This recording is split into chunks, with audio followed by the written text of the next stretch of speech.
Well, I did not think I would be saying this again anytime soon, but good morning from Prishtina, Kosovo, once again. And I know you're thinking, you just watched me leave this place 4 days ago. And that's true. As you may know, I spent a few days in North Macedonia, in the city of Prilep, and now in my quest to visit every Yugoslav republic. My goal yesterday was to end the night in Novi Pazar, Serbia. However, the geopolitical headwinds of the 21st century Balkans saw to it that I was unable to reach my target. I was denied entrance to Serbia at the Kosovo-Serbia border. And so today, we have to go from Prishtina to the west of Kosovo to the city of Peja, and then up into the mountains to Montenegro, to Rožaje, and then we can cross from Rožaje into Serbia, and they'll let us through, hopefully. So, let me explain why this is. Let this video serve as my story, and let it serve as a warning for any of those who travel without doing their research first. And so I decided to use yesterday as a travel day to go from Prilep to Skopje, the capital of North Macedonia, and then from there, hey guys, and then from there I was going to take a bus from Skopje to Novi Pazar in Serbia. There's a direct bus, it's a van that leaves twice daily. I gotta hustle to catch this bus. Story to be continued. Vidite, taxi, stacioni, autobuseve. Da. Koliko? How much?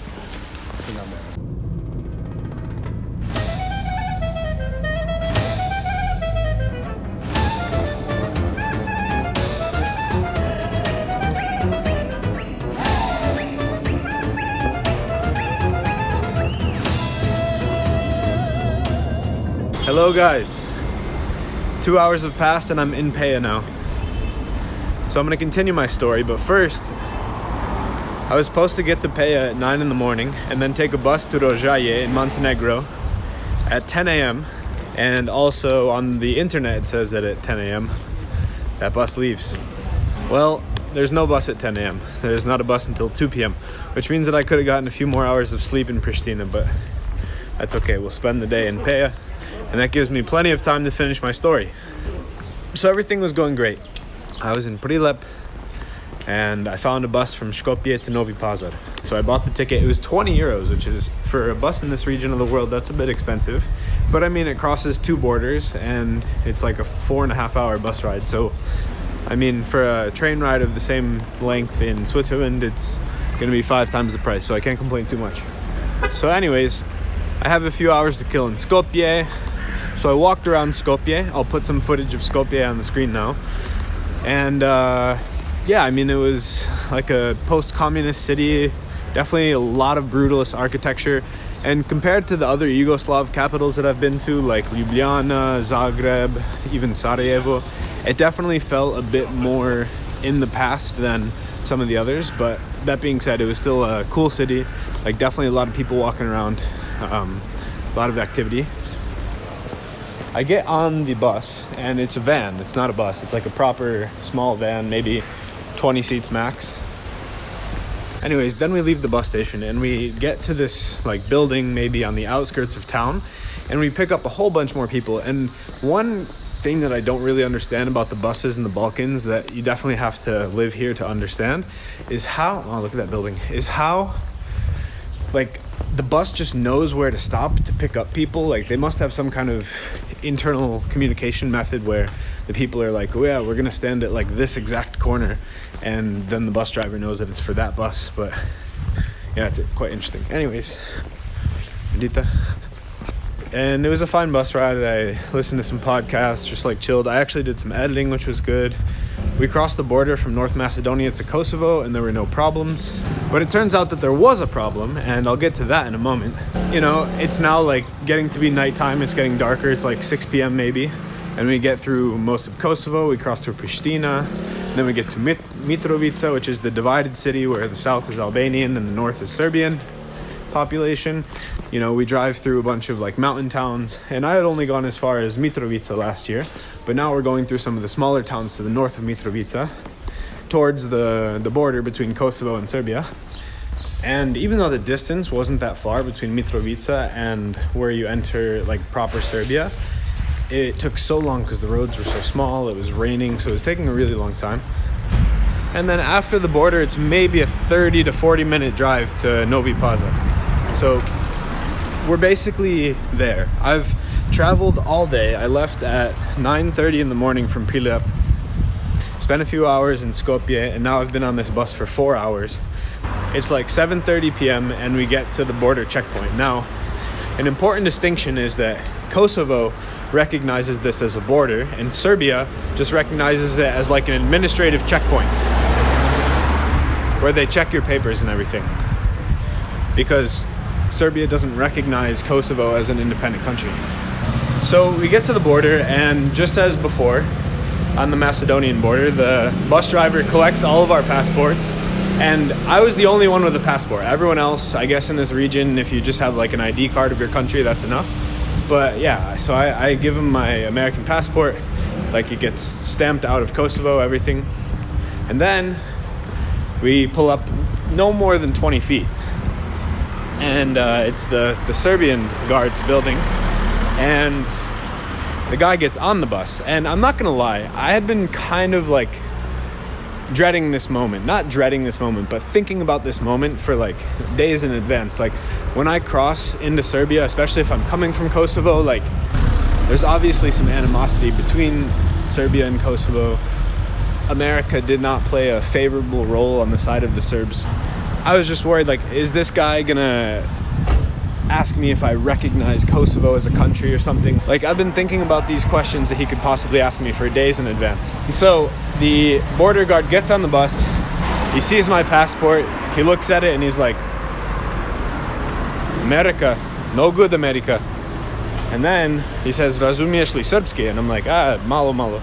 And then we go back and forth. He's like, wait right here. I'm like, okay. So he gets off the bus, and then he gets back on the bus maybe 5 minutes later, and he says, hey, no good America. And then the bus driver is like trying to like vouch for me, and then all of the people on the bus are like trying to explain to me what's going on, but like I don't really understand, because it's like just some complex like border stuff. And this one girl was like, yeah, this happens to me every single time that I go from Macedonia to Novi Pazar, like this happens to someone. And so I guess that was me this time. So then the bus driver, he tells me to grab my bag. He's also asking me if I had been to Serbia before. And now I'm like, are they trying to like trick me into like saying like, no, I haven't, because last year I was in Kosovo. Like, are they trying to tell me that I was in Serbia? They said I didn't have a stamp for Serbia, and I was like, I don't know what's going on. Over time, I start to understand what's happening. So the bus driver tells me to get my bag. He brings me over to where the border crossing is, the border guards. And then the Serbian guy basically says, listen, you can't proceed if you don't have like a Serbian stamp in your passport.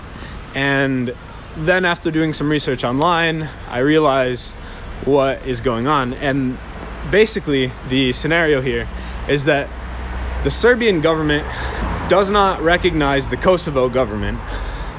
So therefore, if you fly into Prishtina, the Serbian government views it as though you're flying into Serbia.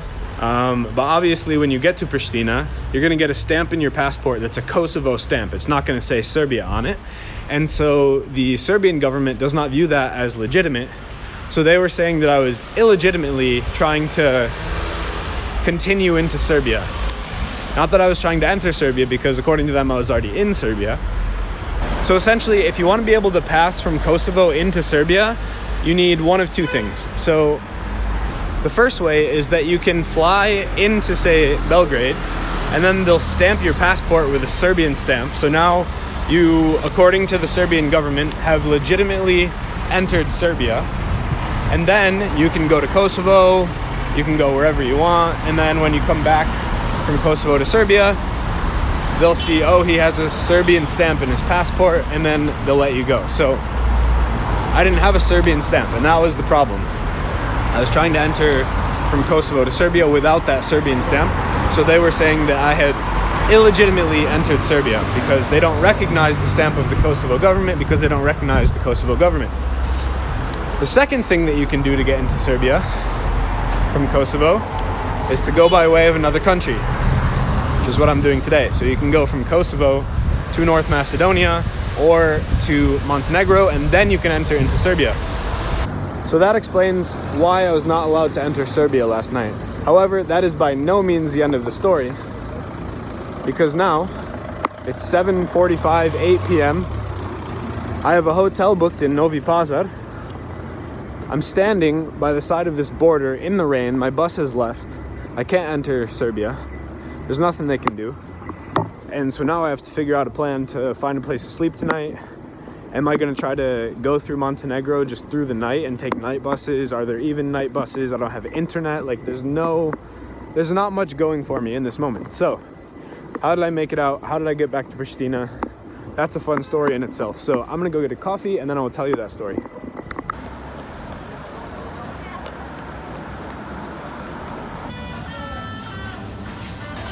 And we're back. 3 hours have passed. I got some coffee, did some work. And you want to know how I got out of this mess being on the Kosovo-Serbia border, or administrative checkpoint as the Serbs would refer to it as. And so I'm standing there, it's cold, it's rainy. Basically the Serbian border guard told me, listen, there's buses that come from Serbia into Kosovo and they can take you to Mitrovica, which is that divided city in the north of Kosovo. And so I said, by the way, just look how beautiful Peja is. Look at that, giant mountains back there. It's also fall, so you got the foliage changing. And in just about a half hour, we're gonna take a bus up into those mountains to Rožaje, Montenegro. The same bus that we took last year, actually, when we went to Montenegro. But so essentially I'm standing there just waiting for a bus, and the Kosovo border guards, who I think are Serbs, I think that they're ethnically Serbs because they all spoke Serbian, and it makes sense that either you would have to be Serb or speak Serbian to work at that border crossing, because nobody who's Albanian is really going from Kosovo to Serbia. It's only the people who are Serbs and live or have family or work or something in the north of Kosovo, the Serb part of Kosovo, because I don't think the Albanians have much reason to be going into Serbia. And so I was standing there waiting for a bus, but the Kosovo border guards were very helpful to me. They were giving me advice for the bus. One of them also gave me hotspot on his phone. Hi. I'm good, how are you? What's your name? Veprim, and It's you? okay if you Are wanna- you vlog? Just made a friend back there, this dude Veprim. Talked for a couple minutes. He wanted me to stay for longer, but alas, we have a bus to catch. So the Kosovo border guards were very nice to me. They gave me a hotspot so that I was able to have internet, tell my hotel in Novi Pazar that I wasn't able to come. And then, crucially, I texted Mia, my girlfriend, and she always is level-headed and knows what to do in a situation like this. She suggested that I needed to get my way back to Prishtina because that is where I know a reliable hostel where I could stay. I don't really know a place to stay in Mitrovica or elsewhere in the area, so I just needed to find my way back to Prishtina where I could then stay in the hostel of my friend Malsor, who I met last year. And yeah, that's like the one place that I could feel comfortable just showing up at a random time. And obviously it's a hostel, but like it's yeah, like I knew that if I went there, even if they were full, like I could sleep on a couch or something. They're very good people there like that. So anyways, plus Prishtina is a better starting point in the morning than Mitrovica is to get to Montenegro. So yeah, so thank you to Mia for suggesting that. After a while, it became clear that like a bus wasn't coming, and the buses that were coming were either full or they like weren't really tour buses like that. I don't know, it was a weird dynamic. So then the Kosovo border guards started being even more helpful, and when a truck driver would pass, they would ask the truck driver if he could bring me to Mitrovica, and the second one that they asked ended up saying yes. So I mean, I was waiting there for like 45 minutes, and then a truck driver comes. He said he would bring me, but then he was having problems with his truck. He had to like fix the latch. So I was standing in the rain for over an hour and 20 minutes probably. But while I was there, it was quite interesting because the tensions of the Kosovo-Serbia border are very high at the moment, obviously, with some of the recent events that have gone on. And I got to see firsthand people putting tape on their Serbia license plates because last year Kosovo started enforcing a law that people who live in the Serb part of Kosovo are no longer allowed to use Serbian license plates. They have to use Kosovo license plates. So if they have a Serbian license plate, they have to put tape over it. And I don't know, one thing that I kind of wanted to ask, but I also didn't want to like poke around too much when I was already like not really supposed to be there. was where they get the stickers for this, and if there is some kind of industry that has sprung up around the need for white stickers. I did film one person putting the sticker onto their car. So like I'll put it on the screen now. It's vertical filming. Sorry, I know it's a YouTube video, but I needed to be discreet, you know? So anyways, that was that. And then this guy takes me in his truck, and holy smokes, was this guy a character. His name was Mahit, and he's a Bosniak Muslim from Novi Pazar, which is the city where I'm trying to go right now. He had some super wild takes. They're jealous of me filming. So he had some super wild takes on society and the world, let's say. It's clear, like, he's a truck driver. He's driving for hours on end every single day, every single week, his entire life.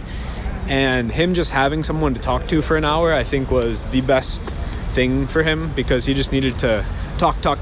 And I was exhausted. I had already spoken a lot of foreign language earlier that day, so that just made me even more tired. And after a while, like, I was just zoning out every time he would talk. It was very difficult for me to keep up, especially when he's talking about these complex things. But yeah, I mean, he was nice to me, so thank you to him for bringing me to Mitrovica. And then we get to Mitrovica, and he pulls into the truck depot where he spends the night or whatever, and it was the creepiest place. Like, I don't think this video will do it justice, but I'll put it on the screen. It was the creepiest place I've ever seen in my life. So you have to remember that I was standing there at the border for like an hour and 15 minutes. So now it's like 9:30 by the time we leave. And then it's raining. There's these curvy mountain roads. So it takes us over like an hour and 20 minutes. He stops for gas. Like, it's like 10:15 p.m. by the time we get to Mitrovica. And I still have to get to Prishtina. So I have to walk all the way to the bus station. Now, thank God, like, the one saving grace in this entire situation is that I've been to Mitrovica and I've been to Prishtina before last year. So it's not like a completely foreign place. Like, I know where the bus stations are. I know how to get from the Prishtina bus station to the hostel. So that's like the one thing that was working for me here, is that I had some familiarity and knowledge with the location. Yeah, so he leaves me essentially, and now I'm just walking through the streets of Mitrovica. So I asked this couple, and the dude is like, bro, like, it's like 10:45 p.m. There's no way that you're getting a bus to Prishtina right now. And I was like, damn. And then he was like, here, ask these taxis over here, like, don't pay more than 25, 30 maximum, or else they're trying to rip you off. Which already that sucks, because, I mean, when I'm traveling in the Balkans here, Chabone! Because when I'm traveling in the Balkans here, I am spending less than that per day. Like, hostel plus food plus bus is usually like about that. And now I'm just dumping 25. Like, that's a day worth of budget in one 30-minute taxi ride. But like, I had no other choice. So then we pass a very silent taxi ride. I get to the hostel, and then I thank God for this hostel. Like, I showed up, and the volunteer Alan, who was there, good dude from Argentina, he like just laughs when he sees me, because I was there like 4 days ago, and I explained to him what happened, and he's like, yeah, of course, you're good, like, we have empty beds and everything. So 10 euros a night for a super comfortable, cozy hostel. They really make you feel at home. They're not paying me to say this, but like, if you ever go to Prishtina, Kosovo, make sure that you stay at this hostel, GOT hostel. And yeah, that was like the one saving grace. So then I have to figure out a plan for today. So I'm looking into bus schedules and everything, and I see that if I leave Prishtina at 7:30, I can get to Novi Pazar after taking 3 buses by like 2:45 p.m. However, the website Balkan Viator is never really that up to date, so that kind of screwed me over, because now this bus to Rožaje at 10 a.m. didn't exist. So I could have slept for like 3 more hours, but that's okay. So anyways, that was my story of last night. And now we're gonna take this van here up to the town of Rožaje. So essentially, to bring you from when I went to sleep last night to the present, just go back and watch the start of the video, and then you'll see my travel from Prishtina to here. And now, yeah, just come along with me, and we'll finish off this nice ride to Rožaje and then to Novi Pazar.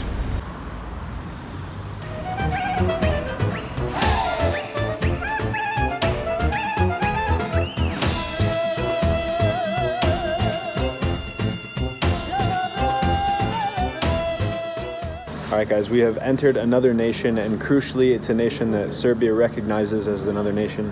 So now, we're gonna see when the next bus to Novi Pazar is. Zdravo. U koliko sati je sljedeći autobus za Novi Pazar? 8 večeras, ok, hvala. To je sljedeće. Da, ok. Nema prije. Well, currently it's 3:40 p.m. So I guess we're going to be spending another 4 hours and 20 minutes, nice, in Rožaje. Wasn't my plan.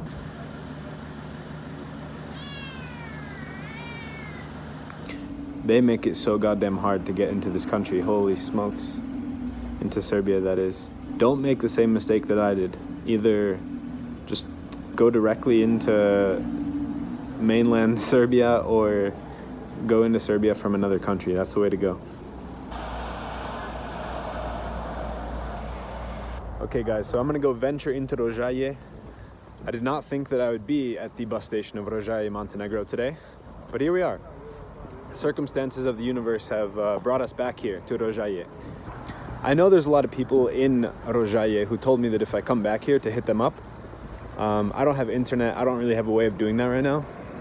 And I'm only here for 3 hours and I didn't plan on coming. So I'm sorry if you've commented on my previous video from here and told me to hit you up. Can I help you? No. Ništa. Follow. And let's see what happens. Here you can see the Orthodox Church of Rožaje. I wonder how many Orthodox Christians there still are here. Or I don't know actually if the demographics have ever changed here, really. I know that a lot of Albanians came during the Kosovo war, but I don't really know about the Orthodox. We are, of course, in the area of Montenegro where it's predominantly Muslim. This region of Montenegro in the northeast and then the southwest of Serbia, that region makes up a place called the Sanjak. And Sanjak just means province in Ottoman, in the Ottoman Empire. Here, I'll give you a walking tour like this so you guys can see what I see. Nobody wants to see my face anyways, right?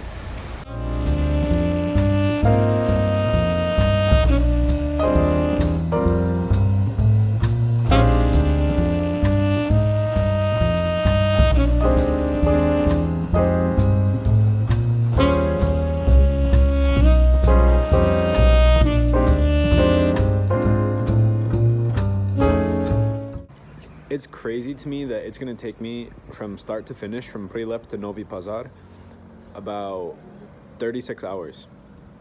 Well, in theory, should have just taken like 10 or 11. I'm going to put some statistics in the video about exactly how ridiculous this trip was.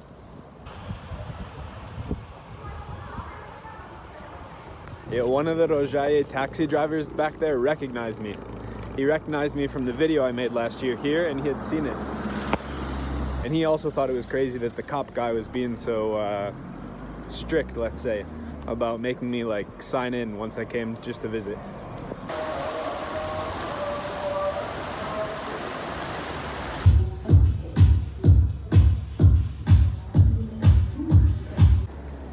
And with that, it's 7:30 p.m. and it's almost time to go to Novi Pazar. Finally, hopefully. Inshallah, ako Bog da, God willing, we'll make it finally to Novi Pazar. My final thoughts on the Rožaje, after being here a second time, is it's very isolated, like there's not much around. And it's a small city, but it still feels like a city. There's still like everything you need here. I got some burek for the bus ride. Now we're gonna finish this journey. Only one bus ride, yay! My friends are calling me. Samo 3 sata. Čekam na autobus I idem. My taxi friend who recognized me earlier saw me again. Called me in. Goofed around with the taxi drivers for a bit. And now we're finally getting on this bus. It's been trials and tribulations over the last 36 hours, but we have had some fun along the way. So there's that. Ne, tu, zemlju, tu.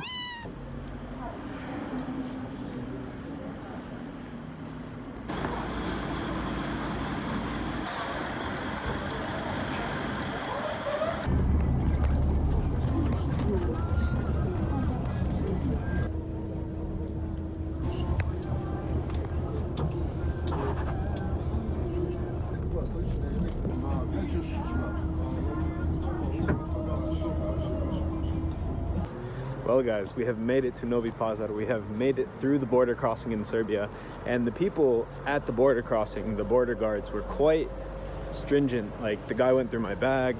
He asked me what my last name was, and I didn't know the word for last name. It's prezime. So he said, do you have prezime in Serbian? And I didn't understand what that meant, but I just figured it meant, like, do you have anything to declare? And so I was like, no. And he's like, oh, you don't have a name? And I was like, ah, shit. So then he went through my bag. But after all the trials and tribulations of the last 24 hours, we've made it.